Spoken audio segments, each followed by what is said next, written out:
If you do live somewhere cold, you better store your bike properly for winter, or else spring's gonna hit you with a dead battery, a rusty tank, and even a hefty repair bill for your first ride of the season. So in order to avoid all those things, I'll show you how to winterize your motorcycle properly. Today we'll be using a 2003 Honda CBR600RR, and I'll show you how I keep my bikes over winter.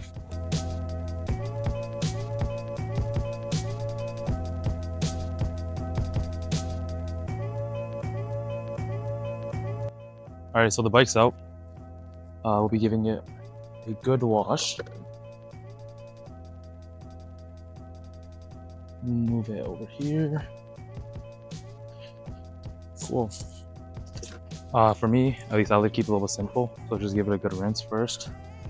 And from the rinse, we wash it with the soap and then give it another rinse and let it dry off a little bit, and then we're good to go usually. The bike is insanely dirty right now.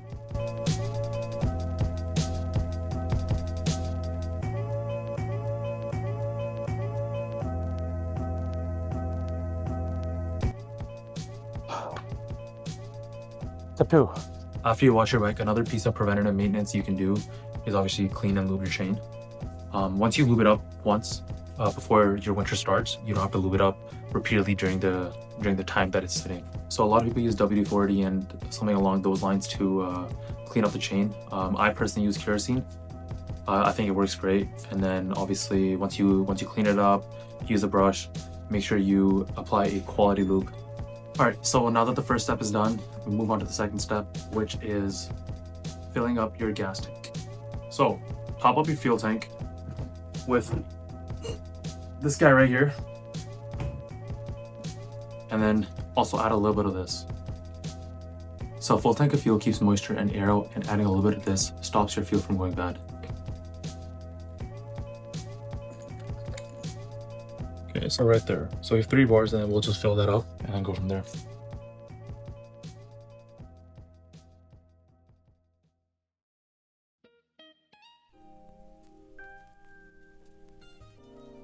Okay, so now that we filled up the bike with fuel, we're gonna add some fuel stabilizer.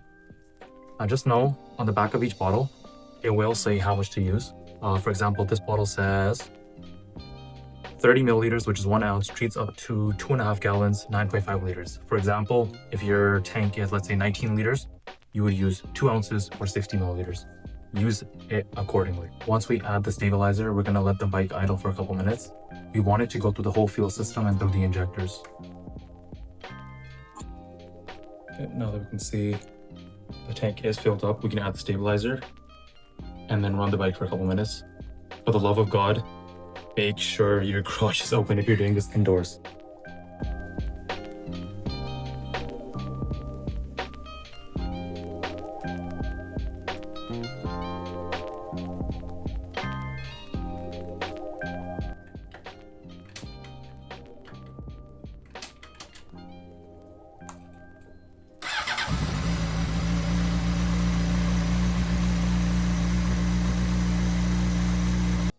All right, so that's 2 things down. We washed the bike and we topped up the fuel.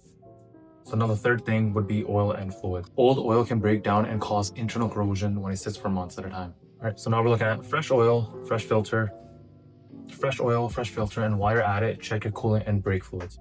For this specific bike, I've already actually done the brake fluid and the coolant, so I don't have to do that, but I will be doing the oil filter and the oil change. Obviously it varies for each bike, but I'll be using the K&N filter. And then I like using liquid moly for most of my bikes. So that's 10W40 synthetic. So another thing I want to point out is that I know this is a pretty controversial thing, but I actually reuse the washer that sits on my oil drain plug. As long as it doesn't leak, I don't see an issue with that.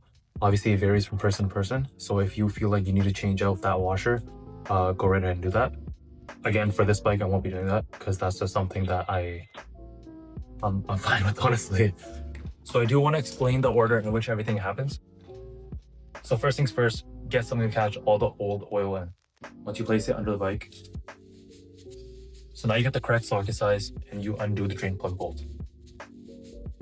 Once you undo the drain plug bolt, all the oil will obviously come out. While it's flowing out, you want to undo this little cap right here. It will usually be on the right side of your bike. What this does is it allows more air to flow in and the oil will drain out better. once majority of the oil is out, or you see it like drop, you want to take out the oil filter.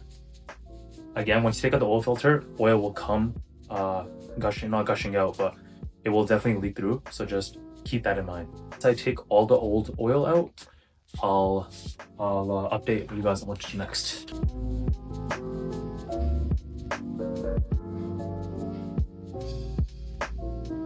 Okay, so we just drained the oil. Now I'm gonna take the oil filter out. I probably can't reach my hands down there, so what I'm gonna use is an oil filter wrench.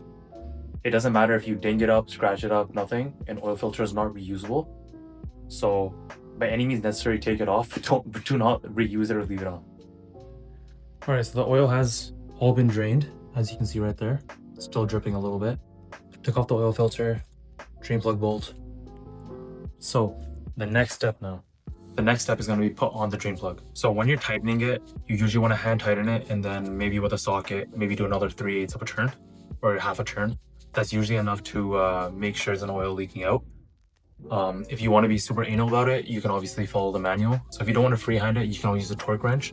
Again, reference the manual. Make sure whatever it states on the manual is what you do on your bike. After the drain plug is tightened, we're going to put in the new oil. Again, reference your manual when putting in new oil. You want to make sure you're using the right type and also the right amount.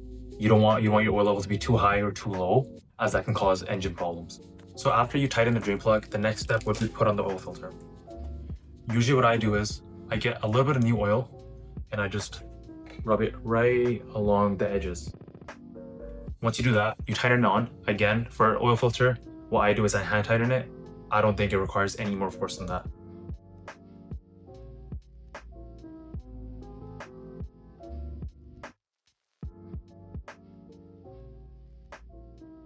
So first, we washed the bike and made sure it's clean for winter. Second, we topped the bike up with fuel and fuel stabilizer and made sure we ran it through the system for a couple minutes. Third, we did the oil filter change and the actual oil change itself.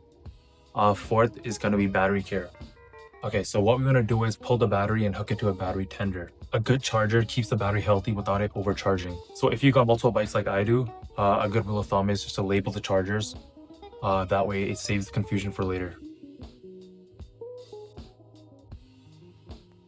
Alright, so that was a pretty straightforward step to remove the battery. Remember to remove the negative terminal first and then the positive terminal, just like you would on a car. Alright, another piece of advice. A lot of batteries have these removable nuts. I have no clue why the hell manufacturers would make this removable. There's probably a valid reason, but as a consumer, it's pretty fucking annoying to go through a shit ton of these and just keep losing them. Just keep these in a safe spot. I've probably gone through like at least 20-30 of these over the years. Yeah, just take our word for it. You're eventually gonna lose this at some point, and it's gonna be a pain in the ass to find it again. All right, so once your battery's off, you obviously wanna put it on a battery tender. The one that I use is a Noco Genius 2. I think it's well worth the money. You can do lithium batteries, HM batteries, and pretty much any type of battery that you want. Make sure you get a good quality one. Obviously, you don't want to keep burning through them. That's not to say cheaper ones are bad. Just make sure you get it from a reputable brand for sure. All right, so that's the fourth step down. We'll go to the fifth step, which is tires and positioning. Getting your tires off the ground and also filling it up to whatever PSI is recommended on the tire is a good way to prevent flat spots. The sixth one is obviously optional for people that keep their bikes inside, but if your bike is outside, I would recommend a pretty good cover. Not something cheap and flimsy, something pretty heavy duty. So for people that keep their bikes in garages, you definitely don't need a cover, but you definitely can't go wrong with getting one either. It's more so just whether you want to spend the money on it or not. All right, so that's it. That's my preventative maintenance for the winter. So it's simple, it's effective, and it works on pretty much any fuel injected bike. I've been doing this for years, and my bikes start up every single spring without a hitch. Again, I've been doing this for years. No weird noises, no dead batteries. It's just turnkey and go once the summer hits. A lot of people skip this because it feels like a chore, but honestly, it feels kind of therapeutic. You clean it, check it over, and it feels like you're actually putting the bike to sleep rather than just shoving it in the corner and hoping for the best, you know? Plus, when spring rolls around, you won't have to be that guy that's asking on Reddit or like a Facebook forum saying, yo, why won't my bike start? Your bike is ready to go. So if the video helped out, please subscribe and stick around. I'm gonna be working on a bunch of stuff during winter. Everything ranging from a 1979 Suzuki GS850, so we're exploring that, all the way to, like 250 horsepower bikes. Thanks for watching, take care of your bikes, and I'll see you guys in the next one.